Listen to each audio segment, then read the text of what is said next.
Hi, in this video I'm going to show you how to create a clue game for your students that will make reading a lesson maybe from a textbook a little bit more engaging for them and interactive. But before I start, I'd like to just give a shout out to the teachers that gave me this idea at a conference, Ohio Educational Technology Conference a few years back. This is not my original idea. I got it from their conference and really liked the idea and have implemented it a couple of times in my classroom and wanted to share it out to others. So Stephanie Howell and Monica Markham is actually where I got this clue game idea from.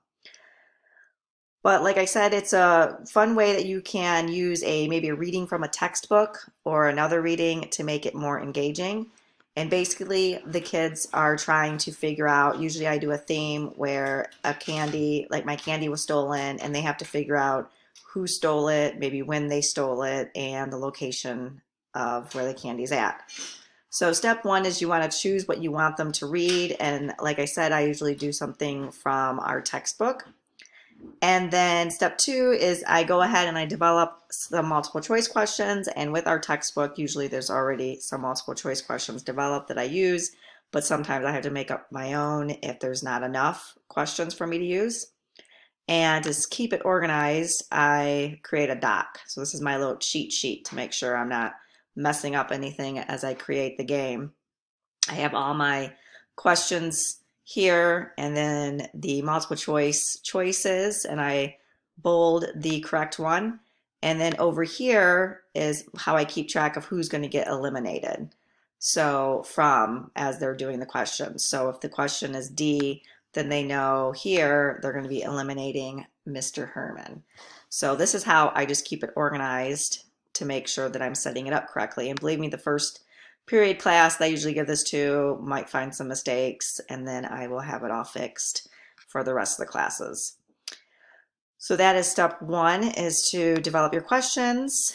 And then step two is, that was step two. And then step three is transferring the questions over. Now there's a couple of different styles. Since we're doing remote learning right now, there's a remote learning way that I developed, and then an in-class style. So first I'll show you what you would do if you actually had your students in your class. Is I would then transfer the multiple choice questions over to a slide. And you can either print these out and hang them up around the classroom, or just keep them as a slide and they can work on it at their desk. So now clue one, here's the question, and then they're going to have to try to find the answer. Clue two, there's the question and the answer. So I'll make it like that. And I'll show you how I do remote learning in a minute. So I have the slides I'll create with my multiple choice questions. Then step four is to create the Google form. So I would create a Google form with the steps and some directions, tell them what pages they need to read. And this is actually one I created for remote learning. And then they read through the directions. And what I do is I usually have them print this out, but for remote learning, they would just they would click here, and it's going to ask them to make a copy of it. And this, again, is kind of like their cheat sheet. And this would get pulled up, and I tell them that they can use the Zoom, to make it closer so they can read it better. So as they're going through the questions, they can eliminate the people. So for example, once they have everything set up, I have them put in their name, class period.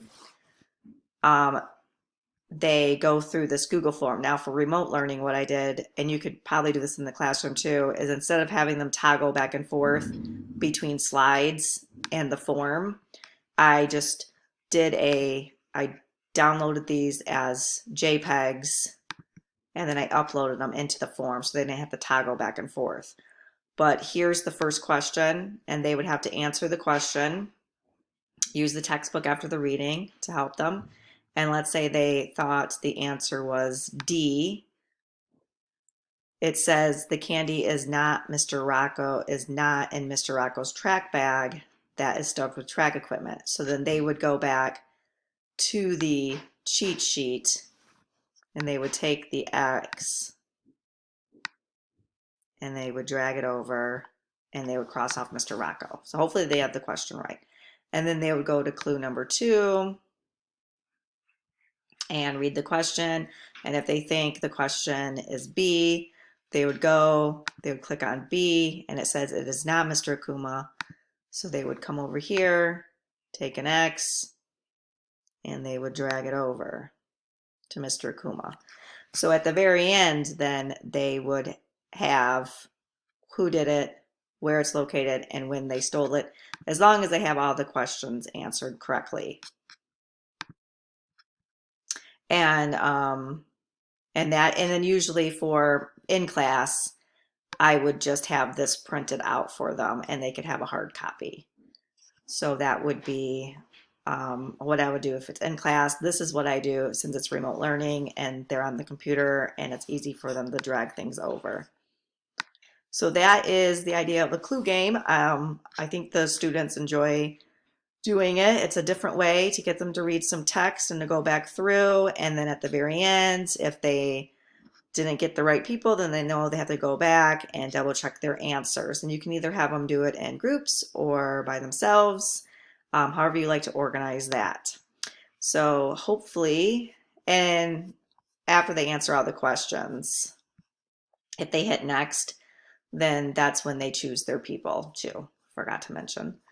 So hopefully this might be something that you could implement in your classroom if you like the idea. And thanks for watching.